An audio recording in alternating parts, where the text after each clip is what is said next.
Hi everyone, Helen Blunden here. Hope you're happy, healthy and well. Today I thought I'd do a bit of a book vlog and just talk to camera about the books that I have recently been reading, because I must admit I'm in a bit of a book slump. You know, the kind of time where you read a book and you love that book and you can't wait to get into bed to read it, or you can't wait to sit on the sofa and open it up and spend hours just into the storyline and into the book. Well, I had that with Yellow Face by R.F. Kuang, which I loved simply because at the time I also liked the themes that she wrote in that book. Now, the book itself, I have reviewed it on this channel, so feel free to go check that out. The themes she talked about were things that were interesting for me, such as what really happens behind the scenes in the publishing industry. And number two, the social impact, the toxicity impact of social media. So both those themes were really intriguing for me. So that's why I really loved her book. That made me want to read more. But then I fell into a slump where I just basically tried to find books that would inspire that same feeling, and it kind of fell flat. But in the meantime, just to try and find my reading mojo, I am reading a couple of books which are a little bit different to what I usually read, and I wanted books that were just mindless. I needed books that were more, I guess, storylines, rather than me trying to delve into them deeply to try and think of what are they educating me about, what is their meaning, you know, how can I apply it in my own life and so forth. So I picked up a couple of books and they're not hitting the mark, I must admit, and I'll tell you why, but it just might mean that I'm in between books. I'm in that phase where I'm searching, exploring, trying to find something that will instantly hook me. Now, the very first book I want to share is Edward Rutherford's Dublin. Now, I bought this book secondhand recently at the House of Books, which is in Mitcham, and I did a review of that place. I went and did a little book tour of that fascinating house in Mitcham, which you'll see hopefully soon. And I bought this book. Now, Edward Rutherford, if you don't know, writes big books, and this book is about 800 pages. He writes historical fiction, and the history spans centuries across various cities around the world. I've previously read two of his books, which was London and Paris. Respectively, they were the history of those two cities as told by generations of the one family line. And I didn't mind those books because I think in some part I knew some aspects of the history of Paris and the history of London. But what I also like about Edward Rutherford's books is he fictionalizes history and he puts into context what happened in those cities. Now, Dublin is not a city I know so well. I've only ever visited once, and I did a tour of Northern and also the Republic of Ireland, which I loved. And I also visited the places in this book like Tara and also Glendalough, which was really interesting to read the fictionalized version of what the monks were doing in those places.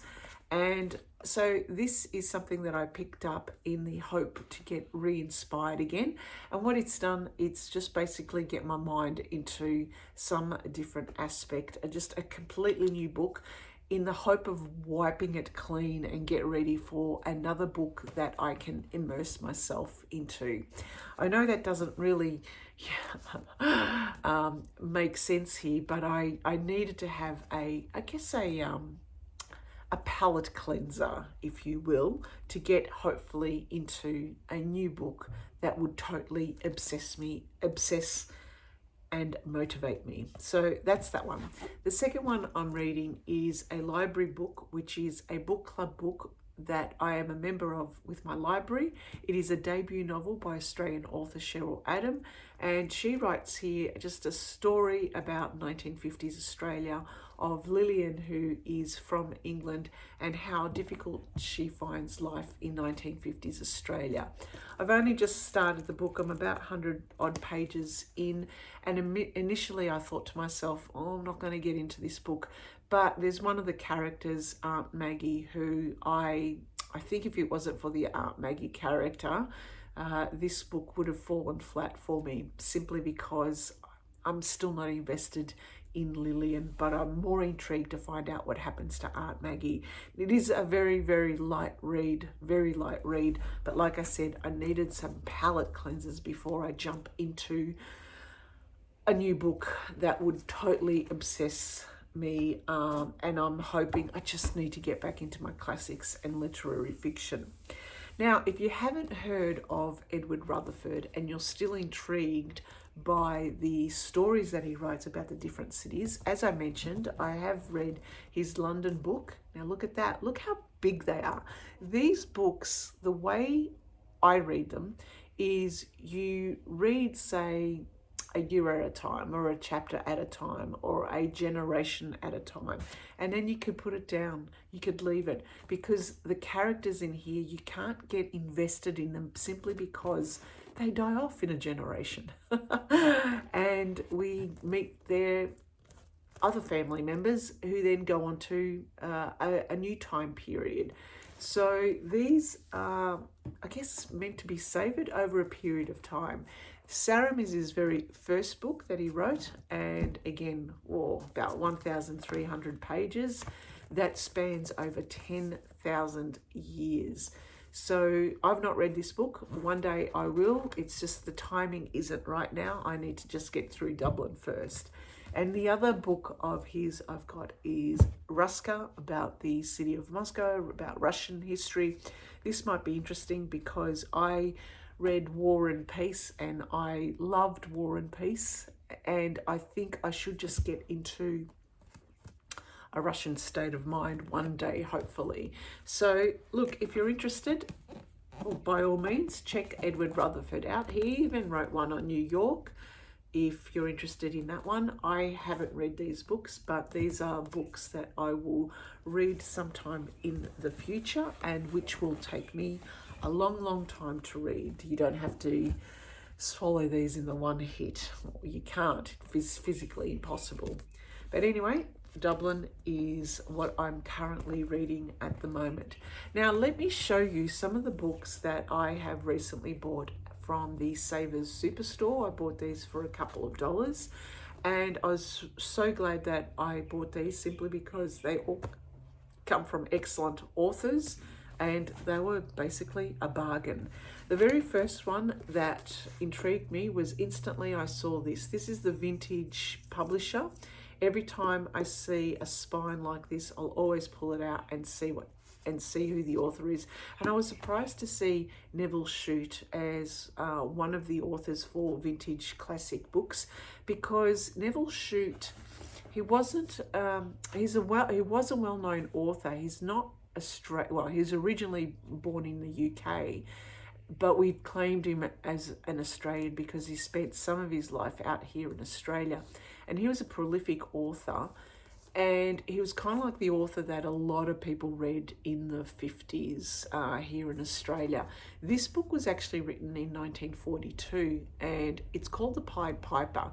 And you can see a man here with some children. And so what happened is, this guy here in 1942, it was written the same year as in World War II, so it was very fitting for the times. The times were very uncertain. The fascists had gone in, Hitler was on the rise, there was a lot of uncertainty in Europe, and so what happens is this character, what was his name? John Howard, which surprisingly was a name of one of Australia's ex-prime ministers. So John Howard is a fisherman, he's retired, he also has lost a son in the war, decides to go to France in 1942, not a place you would go to at that time, to go fishing. And at his time there, he comes across these children and these families who are desperate to try and get their children out of France and away from the conflict. What intrigued me about this story is that it's kind of fitting for the times, in the sense that it's 1942. Similarly, in 2023, 2024, with all the conflict that happened in Ukraine, as well with what we're seeing happening in other parts of the world, about the impact of war on children, but also war on old people, which strangely enough we don't see anything about. We see the impact on families, but we don't see the impact of war and strife on the elderly. It's kind of like they're forgotten.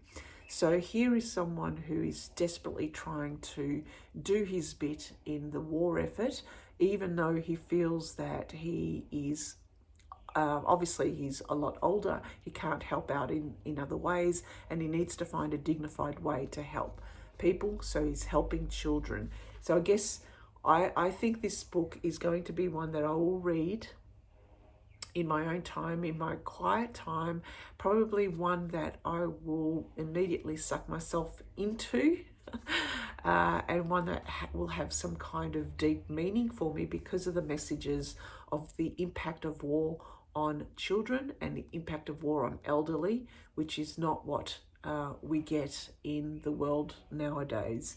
So this is one I'm looking forward to, and this is one to check out. Any books by Neville Shute are worth reading. The next one is Anna Funder's Starland, and you may know of Anna Funder as the author of Wifedom, who wrote a book about the life of Eileen O'Shannessy, who was the wife of George Orwell, and her effort and her assistance and her work in his work. In fact, I would say her influence in George Orwell's work. She wrote this before she wrote Wifedom. If you're interested in a review of Wifedom, I've got one here on this channel as well. Starland was one that was mentioned by my fellow book clubbers as a must read, and one that got into the work of Anna Funder. Now this is all about the work of the Stasi, what they did in Eastern Germany, and I think if it's anything like how she wrote Wifedom, this is going to be very interesting, because she has a way of kind of melding her own experience, a bit of fiction and also non-fiction. So the way that she wrote Wifedom I really liked because it was different. So I'm hoping that in some way that she's written Starland in the same way. And I believe there would be heaps of reviews on YouTube about Starland. So if you're interested in that, I'd say go and check some other YouTuber. I will review this book once I've read it. And I don't know when I'll read it, because obviously I've got a big TBR list to get through.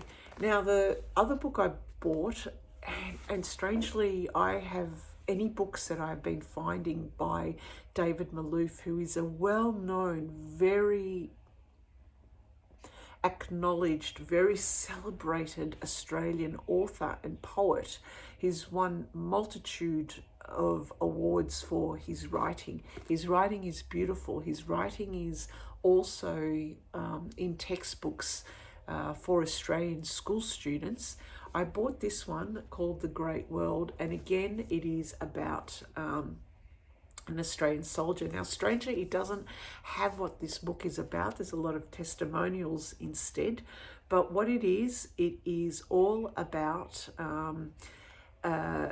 I guess the impact of war in different countries, different villages and different communities around Australia. Because in Australia, just like I'm sure anywhere around the world, there are different memorials in every community town that you go to, where you see the young men and the women who had died during times of conflict, at the memorials, which are usually located in the local parks. So I guess this is going to be a story about the different people who have fought in different wars and the impact in their communities. So David Malouf is a great Australian author if you want to read more about Australia. and read more Australian authors. And the last one I bought was Anne Enright, The Wren. And I saw this book in one of the kind of like the top 100 books sold in Australia. And I don't know much about this author, but given that it was one of the top 100 books, I thought I'll give it a go. And it is a story about women and trauma that goes through the lives of a few women who are all related, and all about their resilience. It says here it's a meditation on love, spiritual, romantic, darkly sexual, or genetic. It's a generational saga that traces the inheritance of not just trauma, but also of wonder. And it is a testament to the glorious resilience of women in the face of promises, false and true. It is an exploration of a love between a mother and a daughter, sometimes fierce, often painful, but always translucent. Very intriguing one, and given that it was one of the best books, again, I'm looking forward to this. I have read just about 5 or 10 pages already, just to kind of get into the gist and the feel of the writing, and so far I'm quite intrigued and looking forward to reading this one. I think I'll end up reading this one this year, so you'll get to see a review on this. So, what else have I been reading? Oh, John Williams Stoner is one that I've been reading, which is brilliant, and I highly, highly recommend it. But I'm not going to do a review here simply because there are so many other people here on YouTube who have done a review, so you can check those out. So that is it. A lot of books to read just to try and get my reading mojo back. I cannot wait to finish Dublin and Lillian's Eden so I could get hooked into some other books. But let me know what you think. If you have read any of these books or any of these authors, what did you like about them? Also, tell me more about how do you get your reading mojo back? If you've read a book that you've loved so much, and then somehow all the books afterwards seem to kind of fall flat, how do you find your reading mojo? Okay then, thanks for listening and thanks for watching. Bye for now.